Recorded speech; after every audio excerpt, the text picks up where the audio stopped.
got Twitter, and then if you want, there's the Twitter wall here. You just have to hashtag Digitalk 2016, and you'll be on the Twitter wall. The stage is yours, Michael. Thank you very much. You're most welcome. So I'm standing between you and the food, but most important, I'm standing between me and the food. So I'll try to be quick, but clear. I would like to first of all thank the guys, organizers of this event, not just for organizing a great event, but making it purpose, so I feel at home, and also your chairs and everything, so it's beautiful. Great being here, guys. So I wanted to speak with you a little bit about connecting freely in 2020, which is briefly about how we see communication evolving. Obviously, with focus on messaging, and maybe give you some thoughts, give you some ideas. It's hard to predict the future, but we can try to think how it could look like. Quickly about Viber, so we have about 754 unique registered users, the way we count them. Recently, we're by App Annie shown as the top 8 in all-time downloads on Play, which is about 500 million downloads. We passed this benchmark. Myself, first time the CEO in Sofia, and speaking about the future a little bit. But before that, I think every time we speak about the future, it's important to understand how we got to where we are. So let's start with the past and communication. So if you look even in the ancient time, the communication was about being more visual, right? There was no electrical things, there was no digital methods, so it was very visual. So people used either fires or they used pigeons to send, and obviously mail and post. You remember this specifically? Besides being very colorful and marking specifically where country you are, people got very creative with them. It was also a great way to charge for post, and people actually started even to collect them. You remember these specific things? So I refer to it as a end-to-end encryption, but a few decades ago. Think about it a bit more. It's actually helped the person to know if someone could look into his mail. He had nothing to do about it, but it still gave you certain input, and it was very important for people to know it. Sorry. In the 19th century, we evolved, right, and there became more what's called electrical signals, and starting from most important that the post became affordable. I don't know how much you know about it, but in the beginning, whoever receives the post needed to pay, and then it's evolved into whoever sends the post could pay, so it kind of made it affordable, and it helped people to connect even when they are far away from each other. And obviously up to the 1876 when Alexander Graham Bell invented the phone. Specifically, I wanted to speak about 1843 when the fax was invented, and 170 years after we're still using it. God knows why. And also in the 20th century, we started to see more evolving around video. I added this slide only because it's a cool device I found on the internet. I have no idea what it is. It's called video phones. And apparently it could allow people to connect with video so many years before Skype, Viber, and other companies allowing it. And obviously up to the 1973 when the first mobile phone came out from Motorola, and they evolved through smaller devices. They got smaller and smaller until they started to become bigger and bigger. And in 1983 up to 2014, basically, we have about 7 billion mobile users, which two important parts about it. So it's 100% of the population using mobile phones. And the second thing is that it's all the economy groups, so it's got to the lowest in the pyramid. So even people that could not afford in the past communicating, today they can do it via mobile phone. Going forward with that, thought in the last 3 decades about 300 million PC units were delivered to customers. People started to use computers, but it was quite overtaken by the smartphones. So in the last less than a decade, 1.5 billion smartphones started to be used. Now think about it, by 2020 we're expecting to see 5 billion smartphones. It's going to be basically the majority of the population going to have a computer in their hand capable to do everything we could not dream of in the past. It's hard for us to think about it because we all have a smartphone, but not everyone is there yet. So it brings us closer to the present, which means some assumptions are actually different than what we thought about a few years ago. The first one is less is more. If you remember, the biggest trend about moving to mobile web, it was designing for less, designing the core experiences, the mini experiences, but it was wrong because actually it's much richer on the mobile. We have sensors, we have camera, we have so many different inputs, we obviously have the great apps, so suddenly communicating and using the mobile is much richer than using the websites we used before. More interesting thing is that we spoke that the mobile web is the next best thing, but it's not. Specifically, if you look on the usage in the US in the last 3 years, what grew dramatically is the usage of apps, not the usage of web, either mobile or desktop. So people moved from the web to the apps, not necessarily to the web. But as much as apps are great, and specifically we love apps, there are a few challenges with it. The first one is that the majority of the users using Facebook apps, which is not a bad thing necessarily, but it kind of makes a monopoly and closes the opportunity maybe for other apps to come up to the market.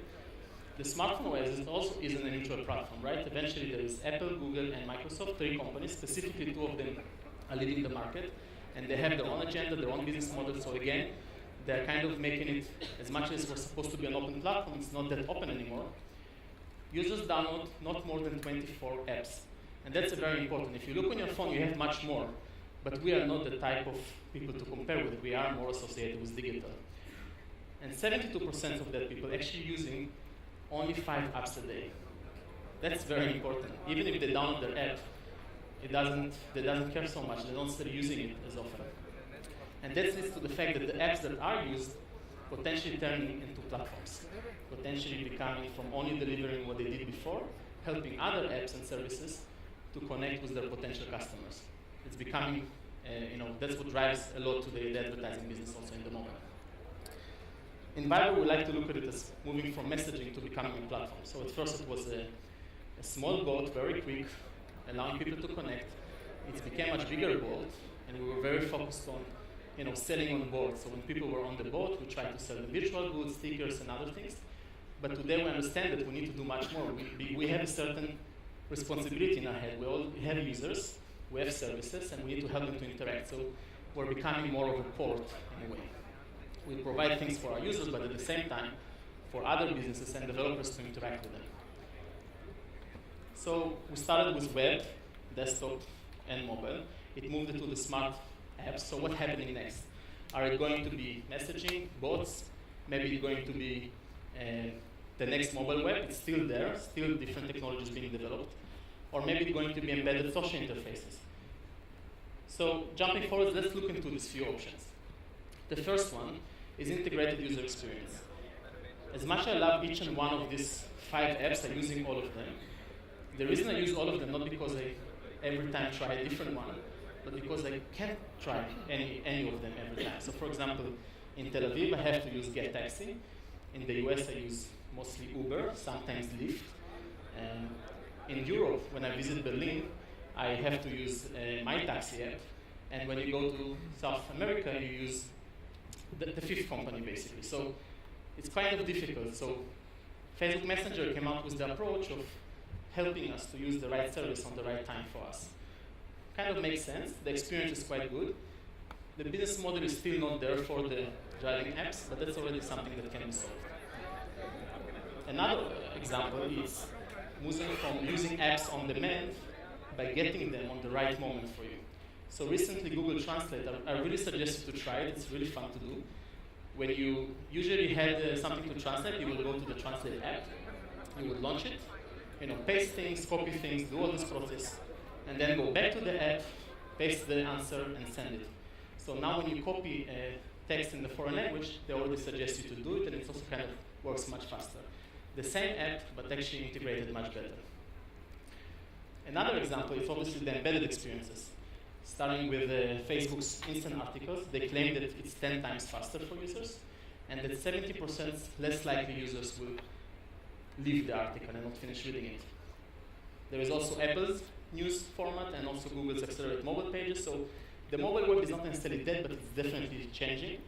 It's changing from different advertising models before to being provided more by these big services or companies like Google, Apple, and Facebook. So generally, it means that we're becoming less exclusive, but more inclusive. It's true that a dedicated app at the end of the day is potentially more unique, it's richer as experience, it's fitting your brand better, and we all would prefer to have our own app. But because of the things we just said, it's not necessarily the best idea. There is a limit of number of apps people are using and going to install, and also sometimes the consistency around using a platform, it's just more comfortable for people. They just prefer to use it better. And I think this is so important because this is eventually we're doing all this to have the ability to communicate with our customers. So let's bring it back to communication and why it's actually important. The messaging apps didn't just replace SMS as it was in the beginning, especially presented by telcos. The messaging apps actually changed the way we communicate. Just to give you an example, in the past, we would prefer to call each other. I can tell you for myself, I hated SMS and I still do. I prefer to call. It was much more convenient for me. I would say what I have to say, especially when you're driving, right? Today, the biggest trend is people text while they drive. Why? What changed? Why are we actually prefer chatting? So there is many different reasons because A, we are embarrassed of our own voice. If you try recording yourself, it sounds funny, but listen to yourself recording. You hate your voice. I hate my own voice now. So people prefer to chat. I hate this guy on the bus. Now I'm lying, I don't really go by buses so much, but when you go by bus, you hate the guy that speaks so loud on the bus. You hate people around you that speak so loud. I don't care what they have to say to their someone. Especially usually it's not a nice conversation when they're so loud. So people prefer to chat. As much as it sounds cool and the word change, imagine that your internet service is, having a problem at home. What you do to contact your internet company, what's supposed to be, one of the most innovative companies in the country. You call them, you wait on the phone, you do all these nice processes. They ask you to take the plug out, bring the plug back, all these weird things. Sometimes the internet works. If not, they send you a guy. Did I really need to call them to do all this? Well, I think we can expect that in the next years, these things will change. I can't say exactly how they will change, but we're obviously not going to keep doing it this way. Most probably, chat will be a preferable way. Microsoft CEO Satya Nadella said, both are the new apps. Yeah, just yesterday, Google CEO Sundar Pichai said, you can, they released a new messaging app where they embedded kind of the idea of Google Assistant using search. So they kind of find a different way of bringing this mobile web into the app ecosystem. I think it's a very interesting attempt. We should really look at how it's evolving. Very recent, since yesterday. To be honest, I put this slide to really train if I can't say their names perfectly, and I hope I did. But I think the bot APIs are really enabling this change, but there is more to this. It's not yet over. It's actually didn't even started. I don't know how many of you know, but I think all of you do know it, that the bots are here for a very long time. But before that, I think we need to speak about timing, because that's the most important thing. Sometimes, the user experience can be much better and comfortable for people, but the technology is not there. This example is from about, I think, 6 years ago by Josh Clark, who's a great UX designer, and he said that when we build, if you need to build an app for a pilot, right, we build it with all these complicated things, but all the pilot wants is these two buttons, fly and land. But what can we do? The technology doesn't allow it.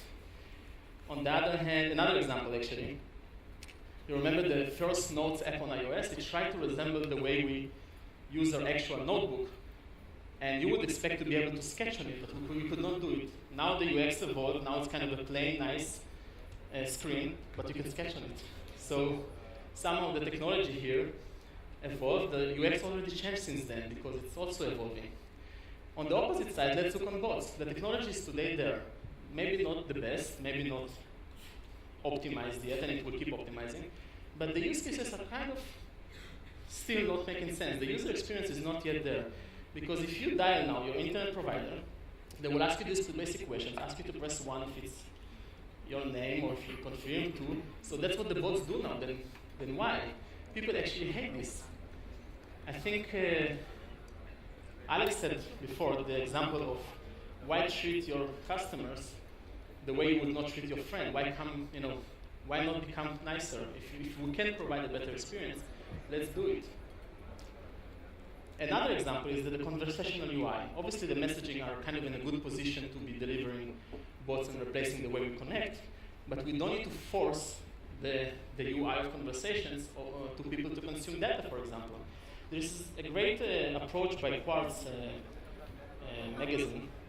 They released this app, which is actually it's very fun for a development point of view, or generally the UX, because they try to play with consuming news via chat. But it's much more comfortable to read the article when it opens nicely for you. So I'm not sure that that's how it should be giving the value. Maybe they could use it to notifying on the right timing about specific news and do other things, but that's for sure not the way. Moreover, this is WeChat and China Airlines bot that was already launched in 2012, actually more than 4 years ago. And you can see that how simple it was to book a plane, to make a check-in basically. You had this very interesting UI, pressing a lot of buttons, so again, not convenient. So we're now picking up on this in terms of technology, but the user experience is not yet solid. But why messaging are still in a good position to do it? First of all, because despite this experience is not being good, people still prefer to use, in the case of WeChat, the app WeChat to book the flight and not go to the app because they still chose not to download additional app for this one time they need to make a check-in. They didn't want to use their data plan. It's very relevant in many countries. But also because it's instant, fun, engaging, and secure. So for example, in Viber, messages sent instantly. Now think about it in the business perspective, right? You can see when the message is delivered, you can see when your customers open it and could see it. If you saw the wrong message to the wrong customer happens, you can actually delete it and put it back. It's different abilities that you could not do with email. You could not do it with a customer service provider who said the wrong thing to the customer. Remember this? So actually today there are stickers. It's very fun to communicate. You can also promote your brand while you're doing it, and it can be very fun. And there's even sponsor stickers, which is kind of a new native ad, and it's very fun and engaging for users and also for brands. This is examples of Coca-Cola and Old Spice that we launched. They're engaging because if you know how many look on the stats of the apps, but recently a report says that 60% of app users turn off push notifications. They don't like it, even though the CTRs are sometimes 40%. So they're converting very well, but people still. So the other ones, the ones who don't use it, prefer to turn them off. On messaging, 99.99% have the notifications on. That's how they use the product.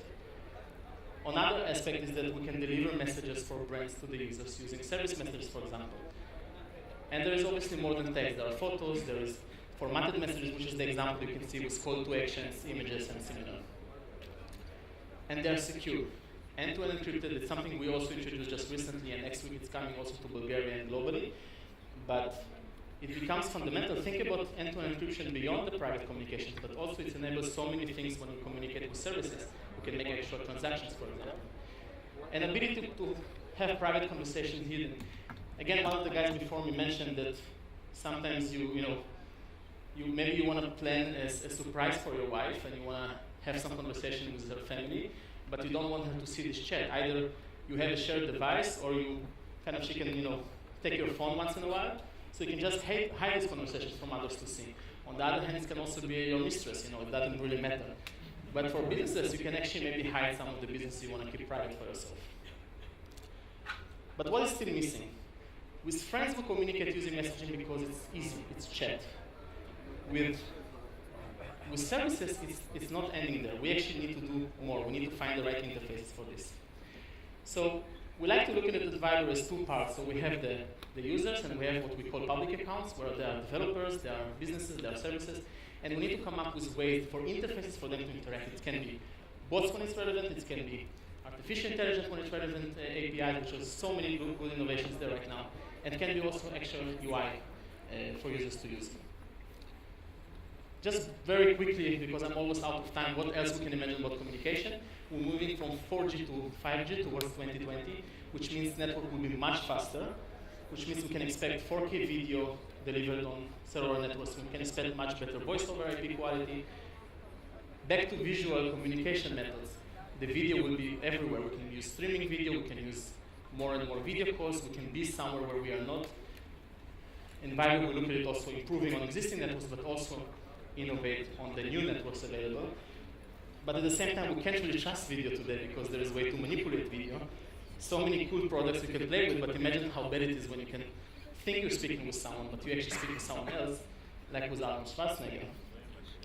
And remember this, actually just wrong time. Imagine Google Glass with the great network, with using all this live video, filming, experiencing, include VR. So many cool things can happen about how we're going to communicate with video as well. So just to summarize, I'm very excited about seeing how messaging, AI, and bots will come up with a platform people can use. obviously, together with encryption, we can see even more. And that's exactly the things we are working on. So thank you. May the vibe be with you, and you can reach out. Thank you, Michael. So I'm gonna